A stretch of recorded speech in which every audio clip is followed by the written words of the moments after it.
What's up, YouTube? Shawn DaGamer here, and today we are going over Hell in a Cell for SmackDown. Tonight, it is October 8th, 2017. It's about 10 o'clock in the morning. I should have did this last night, but I was so hyped over that Dragon Ball Z 1 hour special episodes 109 and 110.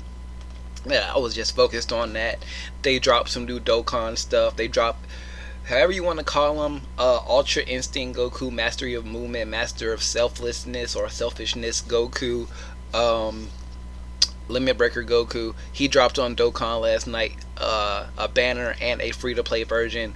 But on the global version of things, there is a world tournament going on, so I'm trying to make sure my rank is high enough on there so I can switch over to JP and get those medals to get the free-to-play Limit Breaker Goku or Ultra Instinct Goku, whatever you want to call him. But as I said, we are here to talk about WWE Hell in a Cell, and it's sad. And it's sad because the state of the WWE right now is very, very, very sad, abysmal. There are certain things, certain logic gaps, and certain aspects of the product that aren't really up to par to what they should be with the talent that they have on the roster and how it's divided. Both shows, Raw and SmackDown, should be way better than what they are at the moment, but we'll probably go into that at a later date. But let's go over these matches. I don't want to make this too long because I do want to go back and rewatch that 1 hour special for Dragon Ball Super, so I can do a video on that, just get all my notes and stuff, and just, it was just really, really well animated. And I think this Limit Breaker Goku form is like my favorite Goku form. It was Super Saiyan God, the red-haired version, but now it might be, and I don't even like red that much, but that form. Anyways, we're here to talk about Hell in a Cell. I want to talk about Dragon Ball Z or Dragon Ball Super, but we're here to talk about Hell in a Cell. Let's get started. First things first, let's talk about two things that are on the card but aren't really on the card. Let's talk about the Fashion Files returning on this pay-per-view. It should have returned like 2 or 3 weeks ago. They actually should have returned at the last pay-per-view, or they did some type of reveal at the last pay-per-view, and then it went away, and everybody thought it was going to be the Authors of Pain coming up to SmackDown, and they were the ones ruining the fashion office, the Fashion Files police office. But we're going to find out where that whole thing is going tonight. Can we just get Tyler Breeze and Fandango wrestling? They should have been tag team champions for a little bit. I really think they should have beat the Usos at least for a month or so, and then you could have had the Usos win them back against Breezango in like some type of heelish cheating way, and then had the New Day come in and beat them, and then we can have this match. But whatever. So Fashion Files coming back tonight, be ready for that. Hopefully it's as good as the other ones, but we have to wait and see about that. Next things that is on the pre-show is going to be Chad Gable and Shelton Benjamin, the new alphas, versus the Hype Bros. What's his name? Mojo Rawley, or whatever you want to call it, and Zack Ryder. I do have Gable and Benjamin going over here, and I think there's going to be some type of split between the Hype Bros. I don't know who's going to turn on who, but I think there is going to be a split between the Hype Bros. And we'll talk about tag teams and stuff on another video. I'm going to start doing more videos, just getting my thoughts out, because there's a lot of things I need to explain on why there hasn't been a lot of content on the channel, especially wrestling related. But I do want to see Chad and Benjamin go over in this match. So right now we got the Fashion Files returning, and then we have Gable and Benjamin going over the Hype Bros. As we enter into the pay-per-view, we have Randy Orton versus Rusev. I really hope Rusev wins this match. We had Orton beat Rusev in like less than 10 seconds. Then we had Rusev come back and beat Orton in less than 10 seconds. So this is the quote-unquote rubber match. And Randy Orton has been on a record saying he's frustrated and he's tired of WWE Creative. He's tired of being a babyface. So hopefully Rusev wins this match and it triggers something in Orton to make him do something to make his character more interesting, or just something to freshen up Randy Orton to make him more relevant on the brand. Because especially right now with no John Cena or no big names other than like AJ Styles and Shinsuke Nakamura, who they have been completely ruining with this whole Jinder Mahal thing, but we'll talk about that when we get there. They just need more heels, like more big name heels on SmackDown, and I think Randy Orton can take that spot for a while. Randy Orton has been face for at least a year and a half, 2 years, and it's been weird the whole time. So hopefully Rusev beating Orton will trigger something in Orton to make him go back to heel or make him do something more interesting on the product. So Rusev, Alexander Rusev over Randy Orton. Next thing we have is Bobby Roode versus Dolph Ziggler. One of the matches I'm really looking forward to on this card, as long as they give them at least 15 minutes, no less than that, around 15 minutes. This whole thing has been being built up because Dolph Ziggler is tired of everybody getting over because of their entrances. It's not their in-ring work. Some people I can understand. He was mocking. Some people I don't. Like people like Bayley and some other people, I can understand him mocking, like, oh, they're just entrances. Like, they don't really do anything in the ring. Especially right now with Bayley. Bayley is just dead in the water. Poor baby. But of course, that's going to prompt Bobby Roode, who people think has the best entrance in all of the WWE right now. And I have to disagree. I have to go with either Aleister Black or Naomi, which was one of the people that Dolph Ziggler did imitate. He did imitate Naomi for a little while. He did a Shane McMahon impression. But a lot of people think Bobby Roode has the best entrance. He is really good. It's really catchy. But I will go with either the Demon, Finn Balor, either or, you know, they're the same thing. Or I will have to go with Aleister Black, Shinsuke, or Naomi. I think they have really good entrances. Like, I really love Aleister Black entrance, and the stuff that's going on with Aleister Black and Patrick Clark, the Velveteen Dream. That is the most interesting thing on TV networks you can watch, period. Go watch those last 2 segments. I'm still upset we didn't get that Aleister Black Leo Rush match, but I'm okay with it just because of how it was. I really wanted to see Leo Rush versus Aleister Black, though. It's not even on this card. I shouldn't be talking about this right now. But Bobby Roode, Dolph Ziggler, this is going to be a great match. And people have been speculating that Dolph Ziggler is going to be making his exit sooner than later. But he is advertised for other shows. I think he's advertised for that Starrcade show. I don't know if they're going to air it on a network or if it's just going to be like some type of live event that they run. I think it's in like North Carolina or South Carolina, one of those that they're going to run it. But in this match with Bobby Roode and Dolph Ziggler, I think Dolph's going to stick around for at least the end of the year unless something changes, and Bobby Roode is going to go over in his first pay-per-view match on the main roster. Now we start to get into some championship stuff. We have the United States title being defended by AJ Styles versus Baron Corbin. And no Ty Dillinger in this match yet. Ty has been, like, every week ever since AJ has reinstated the open challenge for the United States title. Ty Dillinger has been there. So for him not to be on this pay-per-view and Baron Corbin is, I don't understand that. Even if you wanted to take the title off AJ to put him back into the main event scene against whoever wins the WWE title. We'll talk about that in a few minutes or when we get there. You could have had Ty Dillinger in this match, had Baron Corbin beat Ty, and then do a little bit of shenanigans there, have Baron Corbin hold a title for a little while and then lose it to maybe a Bobby Roode or a Ty Dillinger down the line. This match itself, AJ versus Baron, it should be, I don't know, decent. I don't think it's going to go that long. I think it's going to go like 10-12 minutes altogether, and AJ should retain. If Baron Corbin wins, I don't think, okay, put it like this, I don't think AJ Styles is losing the title. Yeah, he might. It's a strong possibility, but the way they've been booking certain people has been very weird. I kind of harken this back to how we saw Jinder just losing, then he finally started winning, and then he became champion.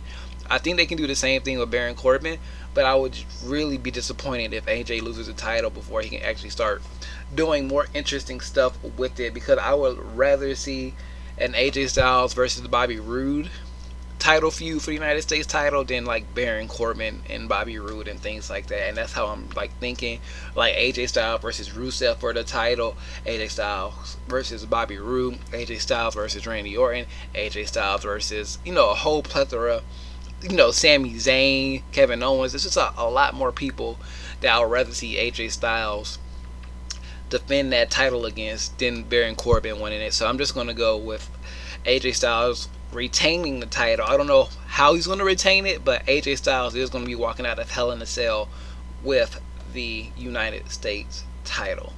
Now let's move on to the SmackDown Tag Team title match, which will be contested in Hell in a Cell. You have the New Day, the champions, versus the Usos. The New Day, I believe they won the titles back at the Sin City SmackDown. I think I was at my friend's house watching this match. Like, oh snap, they won. Really good feud between these two. It's been going on for a few months now. Ever since the New Day came back. Well, ever since the New Day came to SmackDown and actually started wrestling on the brand. Cause I think they were there for like a month or so, just under promos. And they came in, started working with the Usos. And even though they're like the only teams on SmackDown, I think there was, I remember JD from New York saying that he had talked to Xavier Woods, and their plans between these two teams is to, when these two teams are done with the number one contender / championship picture for the titles, they want to leave the tag team division in a better spot. They said, I think he said he wanted at least 4 to 6 teams with the same type of hype as the New Day and the Usos when they're out of the title picture. This match is going to be really crazy. I don't know who's going to be in this match when it comes to the New Day. If I was the New Day, I would probably have Kofi and Xavier go in here, and you know, because they're faster, they're more agile and things like that, and they can maneuver around the cell faster than a Big E can. And I think the match will lend itself more to the, I guess they call it the speed lineup of the New Day over their power lineup, which would be like Kofi, and I think the power lineup is Xavier and Big E. I know they have like different forms and things like that, like we're talking about Dragon Ball Z at the beginning of this video, but I want the Usos to win just because I'm more entertained by them as a tag team right now. But individually, I like all 3 members of the New Day for all separate reasons. I've been following Xavier Woods ever since he was Consequences Creed down in TNA. Kofi has always had the potential, and so has Big E, being a former NXT champion. All 5 of these guys are great in their own rights. But if I had to pick a winner, I would hope the New Day wins, so it's no more flippy floppy with the tag team titles. But like I said, this whole, like, when it comes to like flip flopping the titles, I know I'm probably gonna sound like a hypocrite because I hated it when Charlotte and Sasha did it, but it was just back to back to back, and all of them, and it was like they were doing that just to do it. You know what I'm saying? And as I see this, I see the Hell in a Cell, my Hell in a Cell, like little screen or layout for last year when it was Sasha Banks versus Charlotte in that Hell in a Cell match. But the New Day versus the Usos, I really want the New Day to win. And I was saying, the difference between this is the actual feud lends credence to this because they've been beating the hell out of each other. It's like really personal. But I feel like with the women's last year, I think they were just doing it just to do it. You know, just to put, I don't know, title reigns and hype around it when they really should not have been doing that. They should have had like 3 big matches and not like a whole bunch of them, just to keep the storyline fresh and things like that. Like have Charlotte win, have her retain it for a little while, and then have Sasha Banks come in like, okay, I finally got the upper hand, and she wins, and then they can do it like one more time and have the rubber match. But that's not what they did. They just kept flip-flopping it whenever they felt like it. And I feel like this tag team story, just seems more organic than when the women's title was flip flopping late last year. So speaking of the women, we have the SmackDown Women's Title match, not contested in Hell in a Cell, but this should be a great wrestling match between these two women. We have Women's Champion Natalya defending against Charlotte Flair. It'll make sense for Charlotte to win, but for some reason, I think we're going to get a cash in from Carmella. I feel like Carmella's cashing in and walking out the champion. I don't know who she's going to cash in on. I don't know if Charlotte's going to win it. And then you have Carmella just come out of nowhere and cash in. Or Natalya is going to beat down Charlotte enough so after Charlotte wins.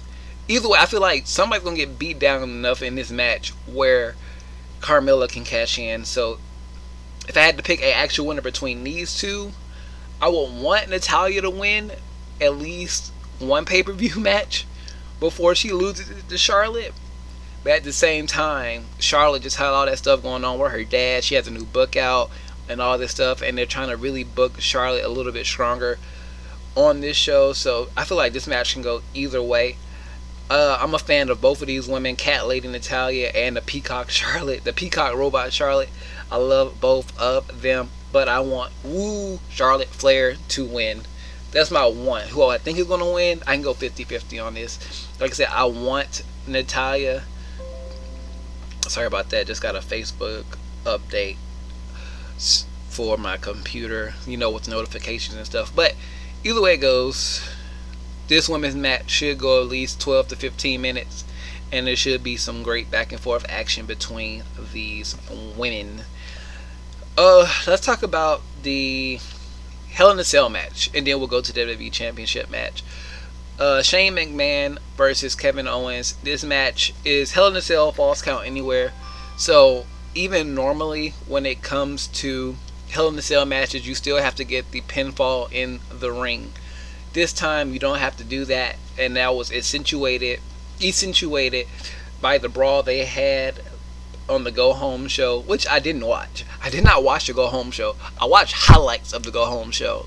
But I think Kevin Owens is going to win this match, and I would love to see Kevin Owens powerbomb Shane McMahon through the top of the cage onto the mat, like a la, who is that? Undertaker and Mick Foley. Maybe they can find a way to actually make it safe, like in the middle of the ring. They can have extra padding under the ring just to make it a little bit safer for Shane to take a bump like that. But I do want Kevin Owens to win this match. This feud, it's been really, it's interesting. It's really interesting. It's really, I won't say it's built quick, but for it to be in Hell in a Cell, that's quick. Like if this was a regular match and it was Shane versus Kevin Owens, Falls Count Anywhere, that'll make more sense. And that way you can go into a Hell in a Cell match. But since this is the Hell in a Cell pay-per-view, and they need to stop doing that. They need to go back to like regular names. Like this should be like SmackDown Armageddon or something like that. And then like in subtitles you have Hell in a Cell. Something like that. Like have a regular name, and if you want to have a special stipulations for Armageddon, Hell in a Cell, Armageddon, Hell in a Cell, I think that's a pretty good fit. But the fact that it's in Hell in a Cell already over the WWE Championship match, that's kind of crazy, and I think that's only for Shane to take a crazy bump. And I think Shane's going to take that crazy bump and then lose to Kevin Owens. If Kevin Owens loses, he better go to Raw. They can do like you said, you didn't want to be here, you never wanted to be on SmackDown, you want to stay on Raw where you were a champion, yada yada yada. Take your ass back to Raw. You're fired from SmackDown. And then they can do some type of trade for like Kevin Owens and Samoa Joe or something like that. That'll be interesting, and that'll be a freshen up for both brands to have new top heels on both shows. And you can build up Samoa Joe a little bit more. Kevin Owens is at the point where people understand Kevin Owens. Kevin Owens is built. He just needs something important to do. And Samoa Joe, he's coming off injury soon. really soon. If not this week, probably in the next coming weeks. So I think that'll be a great thing for that. But Kevin Owens is going to win this match. And let's move on to the WWE Championship match. Okay, Jinder Mahal versus Shinsuke Nakamura for WWE Championship. You're going to have the Singh brothers on his side. Do I think Shinsuke is going to win this match? Yes. Do I think Shinsuke is going to win the WWE Championship? No. I think the shenanigans are going to happen unless Daniel Bryan comes out I can see this happening. I can see Jinder Mahal winning the match because of shenanigans with the Singh brothers or something like that. And then Daniel Bryan, he comes out. He says, look, I'm tired of you winning like this. If you're going to be champion, you're going to win fair and square. Shinsuke, Singh brothers, you're out of here. You're going to the back. And if anybody else interferes in this match, you're going to lose the WWE Championship. You're going to be stripped or whatever. Or we're automatically going to give it to Shinsuke. And then Shinsuke hits Kinshasa. And then somehow Jinder gets his foot on the rope. I don't know. Then Jinder still wins. That'd be kind of funny and disappointing at the same time. But I just really, really want Shinsuke Nakamura to win this match. The things that they have done to Shinsuke since he's been on the main roster, calling him the artist instead of the king of strong style, making him cut lame promos, Roman Reigns style. I think this is Vince's way of saying, oh, this is who you like. We're going to Roman Reigns him. And then you're not going to like him anymore. And we're going to make you like Roman Reigns on Raw. But Jinder Mahal versus Shinsuke Nakamura. I want Shinsuke to win. I don't see it happening though. I can see Shinsuke winning the match, but not winning the title. I think either way it goes, Jinder Mahal is going to walk out of telling himself the champion. I don't want to see it. Jinder Mahal was fun for he could have been fun for 2 months. Somebody got the upper hand on him and then gets the title, proving him as a paper champion, transitional champion, just something. But they're going on this India tour, even though people in India don't really like him as champion. But what can you do for a Klondike bar in this situation? So let's make all of this cohesive and easy to digest. Let's start with the Fashion Files returning. Hopefully we get some more clarification on what they're going on. We're going to have Gable and Benjamin defeat the Hype Bros, and the Hype Bros are probably going to split. Rusev versus Orton. I'm going with Rusev, and then have some type of stuff go on with Randy Orton where he turns heel or he gets traded to Raw. They need to do another shakeup soon. So I want Rusev over Orton. I want Bobby Roode over Dolph Ziggler. I want AJ over Corbin, even though I can see some shenanigans happening where Corbin can walk out with the championship. Or like I said, I can see AJ walking out with the championship but still losing the match and Baron Corbin getting disqualified. I don't know. Something where AJ still retains the title but loses the match. Something like that. Because of Baron Corbin's temper, he is disqualified or something. SmackDown titles should stay on the New Day, but I wouldn't mind if the Usos win in a Hell in a Cell match. Charlotte versus Natalya. This match can go 50-50 either way. If you want to build up a nice heel or tweener in Natalya or whatever she is, she can go over Charlotte cheating or something. Or you can have Charlotte win and have her you can have Charlotte take a over how can I put it stay in the sharpshooter a little longer to have her have back problems, and then you can have Carmella come in and cash in and she wins. But I would really love to see Carmella as WWE SmackDown's Women's Champion, at least for a little while. Kevin Owens is going to beat Shane McMahon. I want to see Shane McMahon get powerbombed through the top of the cage, and then that can prompt even Triple H coming back to SmackDown to try to save SmackDown to bump some ratings. And then I have Jinder Mahal walking out with the title, by shenanigans or something like that. I would love to see Shinsuke win, but I don't think he's going to walk out with the championship. And that has been your Hell in a Cell review. I'm going to try to have this up immediately after recording. I'm about to go in, render, and edit everything. Now, you're probably going to see like 1 or 2 pictures, you know, transitioning over and over and over again. So you probably just click out of this. I probably should say that at the beginning of the video. Just click out, have your fun, do whatever you want to do, yada yada yada. But everything linked in the description below. Facebook, Instagram, Twitter, and Twitch. PayPal donation link is also down there if you want to help support the channel. Subscribe if you're new here. Share this video out with your friends. Leave a like if you enjoy this. Comment down below what you think is going to happen in this pay-per-view. I keep wanting to say 1 hour special because I want to talk about Dragon Ball Super, but I'm gonna go through and watch it one more time before I do that. And then maybe later on, deep tonight or early tomorrow morning, we're gonna have our Hell in a Cell review and thoughts and all that stuff. Like I said, comment down below what you think about the pay-per-view. What do you want to happen on the pay-per-view? Are we going to see any surprises, like maybe a surprise return or something like that? Do you think we can see the Undertaker return? Ooh, what if the Undertaker returns and then chokeslams Jinder Mahal? That'd be fun.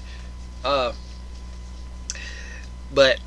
all in all, that's the preview and predictions for Hell in a Cell SmackDown edition. Hope you guys enjoyed the pay-per-view.